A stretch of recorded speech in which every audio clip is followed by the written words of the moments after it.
Magandang araw sa lahat. Ako si Dr. Luis Fernando Garcia. Ngayon ay susuriin natin ang paksa 12 mapanganib na gawi na sumisira sa iyong mga bato.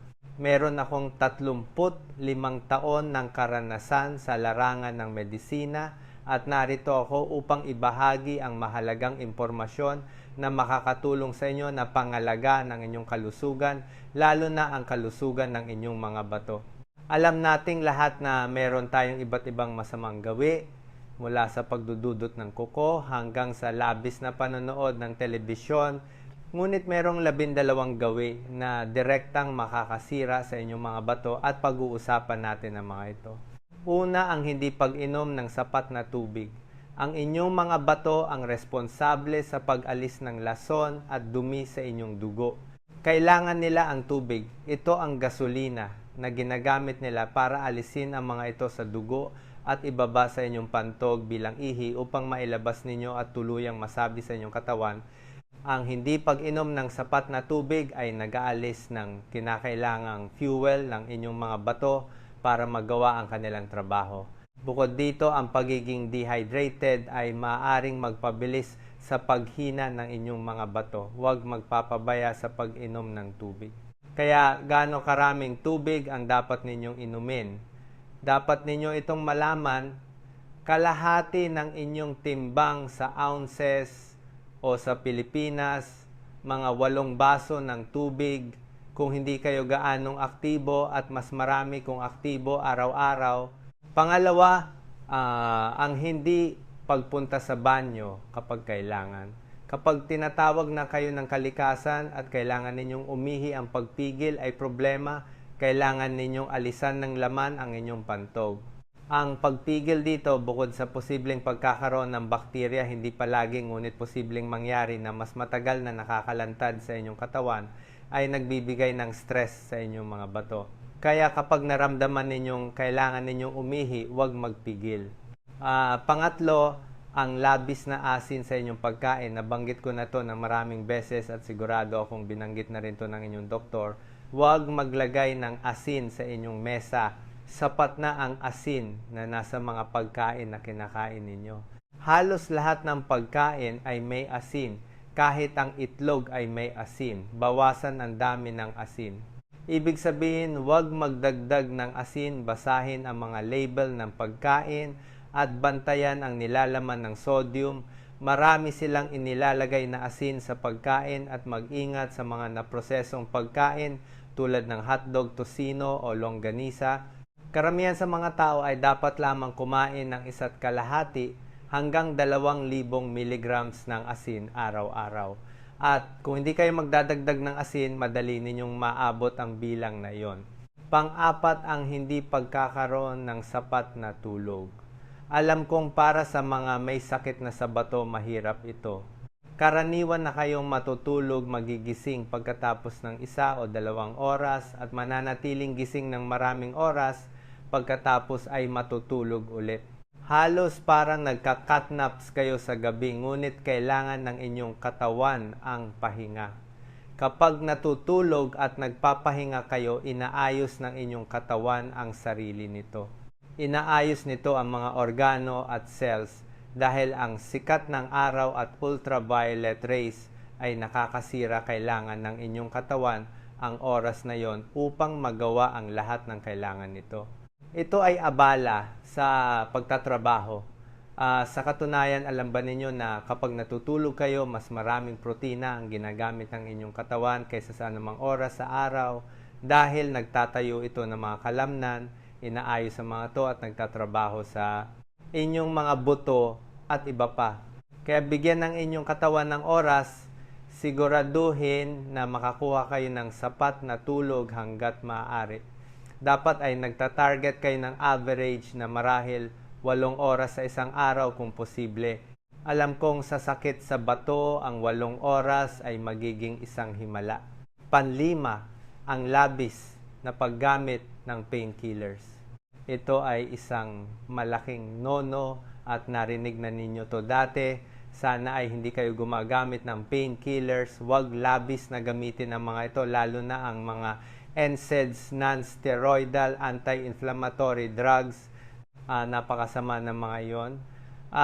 Maaari itong magdulot ng pinsala sa bato sa malaking dosis o kahit sa maliit na dosis na ginagamit sa mahabang panahon. Kahit ang paracetamol na isa sa mas ligtas para sa mga may sakit na sa bato ay maaaring magdulot ng problema. Karaniwan itong nakakasira sa inyong atay, ngunit kailangan ninyong maging maingat sa mga pampawalan ng sakit. Kung may sakit kayo ng ulo, merong mga cold compress na maaari ninyong ilagay sa inyong noo. Kadalasan ay epektibo ang mga ito. Siguro ay maaari kayong maligo, siguro ay maaari kayong maglakad-lakad, siguro ay maaari kayong mag-stretch. Subukan kung posible na humanap ng alternatibo para sa lahat ng maliliit na sakit at kirot na gusto ninyong uminom ng gamot, ngunit marahil ay makakaya ninyo ng walang gamot. Ayaw ninyong mag-ipon ang mga iyon sa paglipas ng panahon. Ganon nangyari sa akin. Ang aking pinsala sa bato, ang aking chronic kidney disease, ay nagmula sa labis na paggamit ng Advil. Hindi ako laging umiinom ng pills, mas mababa pa sa pang-araw-araw na dosis ang iniinom ko. Ang problema ay dahil sa aking likod, halos 1 taon ko itong iniinom at sinira nito ang aking mga bato. Kaya pagdating sa mga pain pills, subukang iwasan ang mga ito hanggat maaari. Gamitin lamang ito kapag talagang kailangan at sa dami lamang na talagang kailangan. Pang-anim, ang labis na pag-inom ng caffeine. Ito ay medyo nakakalito. Kung labis kayong umiinom ng caffeine, tumataas ang inyong blood pressure at naghihigpit ang laki ng mga blood vessels na maaring magdulot ng pinsala sa bato. Hindi ninyo kailangang ihinto ang lahat ng caffeine. Maniwala kayo o hindi, merong pananaliksik na nagpapakita na ang ilang tasa ng kape sa isang araw ay mabuti para sa inyong mga bato. Makakatulong ito sa mga taong may sakit sa bato. Mag-ingat lang, huwag maging addict. Huwag kumain ng napakaraming tsokolate, huwag uminom ng maraming energy drinks, at huwag uminom ng 6 na lattes araw-araw. Ang labis na caffeine ay masama para sa inyo, ngunit ang ilang tasa ng kape ay talagang mabuti para sa inyo. Mag-ingat sa mga idinadagdag ninyo dito tulad ng creamer at iba pang bagay. Maaaring puno ang mga ito ng phosphorus, potassium, calcium, may protina doon, at iba't ibang nakatagong bagay sa mga additive na iyon. Kaya walang labis na caffeine, ngunit hindi ibig sabihin na walang caffeine. Kung nag-e-enjoy kayo ng kape, uminom ng ilang tasa, araw-araw, mabuti ito para sa inyo. Pampito, ang pag-inom ng alak. Huwag labis na gumamit ng alak. Sa katunayan, ang paggamit ng alak kung sobra ay dumodoble ang inyong tsansa na magkaroon ng matinding pinsala sa bato, kaya iwasan ng alak. Hindi ako umiinom ng alak, ngunit yun lang ako. Kung iinom kayo, uminom lamang paminsan-minsan at napakaliit. At kung maaari, subukang manatili sa mas mahinang uri tulad ng beer at wine. Pang-8, ang paninigarilyo. Ito ay magiging mahirap para sa ilan sa inyo. Huwag magsigarilyo. Alam ninyong masama ito para sa inyo, hindi ko na ipapaliwanag ang lahat ng detalye tungkol doon. Ngunit napakasama nito para sa inyong mga bato. Una sa lahat, makakatulong ito na itaas ang inyong blood pressure na masama. Ayaw ninyo ng alta presyon. Hihigpitan nito ang laki ng inyong mga blood vessels sa inyong mga bato. Kaya ngayon ay mas kaunting dugo ang nakukuha ng inyong mga bato. Parang sinasakal sila, ayaw ninyo niyan. Gayun din marahil ay hindi ninyo ito alam, ngunit ang paninigarilyo ay nakakaapekto sa inyong mga gamot, kaya hindi ito gagana ng epektibo tulad ng dapat. Kaya itigil ang paninigarilyo kung ginagawa pa rin ninyo. Kailangan ninyong huminto. Maraming dahilan ang inyong mga bato ay isa lamang sa mga ito. Pang-siyam, ang pagkain ng high-protein diet. Ito ay maaring isang sorpresa, ngunit ang pagkain ng high-protein diet ay mahirap at maaring magdulot ng pinsala sa bato. Nakakatuwa sa lahat ng dako na tingnan mo lahat ay may protina at tila mas marami mas mabuti. Well, iyon ay isang kamalian. Hindi ninyo kailangan ng labis na protina. Merong tiyak na dami na kailangan ninyo. Maaari kayong pumunta sa Dr. Luis Fernando Garcia website at merong calculator doon at tingnan ang inyong ideal body weight at kung anong frame structure ninyo, kung kayo ay lalaki o babae, at ang inyong taas, at makakatulong ito sa inyo na kalkulahin kung gaano karaming protina ang dapat ninyong kainin sa isang araw. Ngayon, ang animal protein na siyang pinakakaraniwan ay talagang mahirap para sa inyong mga bato. Pinagwo-workout nito ang mga ito. At pagkatapos ninyong kumain ng animal protein, ang inyong mga bato ay napupunta sa hyperfiltration mode at tumatagal iyon ng 2 hanggang 3 oras na sila ay nagtatrabaho ng overtime. Kailangan man o hindi kaya binibigyan ninyo sila ng maraming stress. Pinagtatrabahuhan sila ng sobra at pinapagod sila. Kaya walang high protein diet. Nabanggit na natin to dati at sana ay nakita ninyo ang aking mga video tungkol sa protina at chronic kidney disease. Ang plant-based protein ay ganap na iba. Maaari ninyo itong kainin at hindi napupunta ang inyong katawan sa hyperfiltration mode, kaya subukang palitan ang plant-based protein para sa animal protein hanggat maaari. At ang animal protein ito ay nasa carne, dairy, itlog. Alam ninyo, ito ay nasa lahat ng dako. At ito rin ang kadalasang ginagamit upang madagdagan ng protina sa maraming produkto na nakikita ninyo. Ngayon, kapag pumili kayo ng plant-based, subukan ding pumili ng non-soy plant-based dahil ang soy ay maaaring magdulot ng pamamaga. Ang pamamaga ay hindi maganda para sa inyong mga bato. Pansampu ang diabetes. Ito ang pinakamasamang gawi sa lahat ng nagdudulot ng pinakamaraming pinsala sa bato, diabetes. Ang hindi pamamahala sa inyong diabetes ay kakilakilabot. Kailangan ninyo itong pamahalaan kung may diabetes kayo. Kaya kapag tumaas ang inyong blood sugar, alam ninyo, meron kayong masyadong glucose, sinisira ninyo ang inyong mga bato at kailangan ninyong panatilihin iyon na mababa. Panatilihin ito sa check. Kaya hindi ninyo inilalagay ang lahat ng dagdag na strain at pinsala sa inyong mga bato. Dapat din ninyong ipacheck ang inyong A1C. Ito ay iba sa blood test, ang inyong glucose test na ginagawa ninyo sa bahay kapag tinusok ninyo ang inyong daliri at iba pa. Ipa-test ang inyong A1C ng inyong doktor at panatilihin itong mas mababa sa 7%. Ang 7% ang maximum na gusto ninyo para sa inyong A1C, ngunit 44% ng mga bagong kaso ng sakit sa bato ay sanhi ng hindi na pamamahalaang diabetes.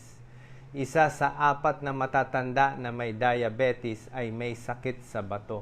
Kaya kung may diabetes, kayo pamahalaan ito, walang exception. Pang-11 ang alta presyon.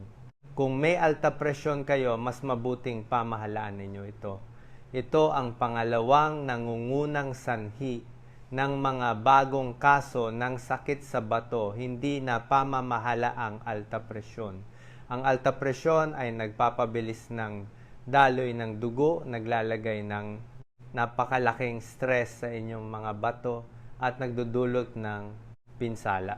At dito lumalala ang sitwasyon, tutulungan ng inyong mga bato na i-regulate ang inyong blood pressure kaya may alta pressure kayo.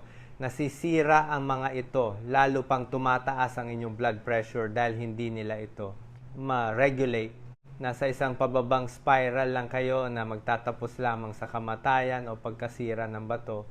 Kung may alta pressure kayo, pamahalaan nito, uminom ng inyong gamot at mag-ehersisyo. Gawin ang kailangan ninyong gawin upang pamahalaan ang alta presyon na iyon, pang-12 ang obesity o pagiging overweight. At ang mga iyon ay dalawang magkahiwalay na bagay. Magkatulad sila, ngunit magkahiwalay. Ang mga iyon ay nagdudulot din ng lahat ng uri ng problema sa puso, humahantong sa alta presyon, humahantong sa diabetes, maaari nitong masira ang inyong mga bato. Kailangan ninyong alagaan niyon. Kung ang inyong BMI body mass index ay 30 o higit pa kayo ay obese, Kung ang inyong BMI ay 25 hanggang 29.9, kayo ay overweight. Dapat kayo mag-ehersisyo ng 5 araw sa isang linggo sa loob ng 30 minuto sa isang araw, at ito ay maaring mabilis na paglalakad, paglangoy, humanap ng isang bagay na gusto ninyo. Meron akong video tungkol doon, pag-ehersisyo sa sakit sa bato. Maraming option doon. Humanap ng isang bagay na kaya ninyong gawin at gusto ninyo. Gayun din kung sa hinaharap ay magkaroon kayo ng kidney failure at kailangan ninyo ng transplant. Karamihan sa mga lugar ay nangangailangan ng BMI na mas mababa sa 35, kaya gawin na natin yan ngayon. Pagbubutihin ito mga bagay-bagay, makakatulong ito na mas mahusay na gumana ang inyong mga bato. Itataas nito ang inyong GFR at sana ay hindi na ninyo kailanman kailangan mag-alala tungkol sa isang transplant. Ngunit kung kailangan ninyo, ayaw ninyo maging 30, 6, 30, 7, 38 ang BMI at hindi makakuha ng transplant dahil doon. Kapag dumating ang oras, kung mangyari man sana ay hindi, ngunit kung dumating ang oras at kailangan ninyo ng transplant, kailangan ninyong mag-focus sa pagbaba ng timbang. Hindi kayo magkakaroon ng sapat na enerhiya, hindi ninyo mararamdaman na gusto ninyo itong gawin, kaya alagaan ninyo yan ngayon. Yan ang 12 masasamang gawi na nagdudulot ng pinsala sa bato. Sana ay wala kayong alinman o iilan lamang sa mga ito at kayo ay magiging motivated at inspirasyon upang ayusin ang mga ito. Ang sakit sa bato ay hindi nangangahulugan na lalala ang inyong bato araw-araw. Sa pamamagitan ng pamamahala sa inyong dieta, sa pakikipagtulungan sa inyong team ng doktor, sa pag-aalaga sa inyong sarili, maaari ninyong lubos na pabagalin ang paghina ng inyong kidney function. Maaari ninyo itong hawakan, pigilan o ibalik at pagbutihin ang inyong kidney function. Posible ito. Ito ay isang mito na hindi ninyo maaring pagbutihin ang inyong mga bato. Ngayon, walang gamot kaya kailangan ng trabaho sa inyong bahagi, ngunit kaya ninyo itong gawin. Ako ay isang magandang halimbawa. Nang ako ay na-diagnose, sinabi sa akin ng doktor na wala akong pag-asang gumaling. Hindi pa rin ako makapaniwala na sinabi niya sa akin yon. Umiiyak ang aking asawa. Sa totoo lang, umiiyak siya. Hindi siya makapaniwala na ang aking kinabukasan ay kamatayan, isang transplant o diabetes at walang pag-asa ayon sa aking nephrologist. Well, ipinakita ko sa kanya na mali siya. Nakipagtulungan ako sa aking primary care physician, nag-online ako, natutunan ko ang lahat ng kaya ko, sinuri ko ng husto ang sakit sa bato upang malaman kung ano ang gumagana sa buong mundo at sinimulan ko itong gawin para sa aking sarili at sa unang 9 na linggo. 9 na linggo lamang, dinoble ko ang aking kidney function. Oo, ang taong sinabihan na walang pag-asa ay napunta mula stage 5 hanggang sa dulo ng stage 4, halos stage 3 sa 9 na linggo lamang. Okay, kaya ninyo itong gawin at narito ako upang tumulong. Meron akong lahat ng mga video na to na nakapost sa YouTube, mangyaring pumunta doon at mag-subscribe. Kung mag-subscribe kayo, i-click ang maliit na icon ng kampana upang makakuha kayo ng abiso sa tuwing mag-upload ako ng magandang impormasyon na makakatulong sa inyo na labanan ang sakit sa bato. Mangyaring ibahagi din to sa sinumang kilala ninyo na nakikipaglaban sa sakit sa bato. Ako ay bahagi ng inyong team, tatalunin natin to. Mas marami kayo nalalaman, mas mabuti. Sinusubukan kong bigyan ng kapangyarihan ang lahat sa pamamagitan ng edukasyon upang makalaban sila sa sakit sa bato, talunin ito at pagkatapos ay magbigay inspirasyon sa iba na gawin din ang parehong bagay dahil ang pagtalunan ay hindi option. Maaari din kayong matuto ng higit pa sa Dr. Luis Fernando Garcia website. Maraming magandang impormasyon doon at patuloy akong nagdaragdag ng mas marami pa. At kung gusto ninyong makipag-usap sa akin ng direkta sumali sa usapan, hanapin ako sa facebook.com Dr. Luis Fernando Garcia. Aktibo ako doon at gustong-gusto kong tumulong sa mga tao, ibigay ang aking opinion, payo at karanasan. Salamat sa panonood. Huwag kalimutang mag-subscribe sa Dr. Luis Fernando Garcia channel para sa mas marami pang impormasyon tungkol sa kalusugan.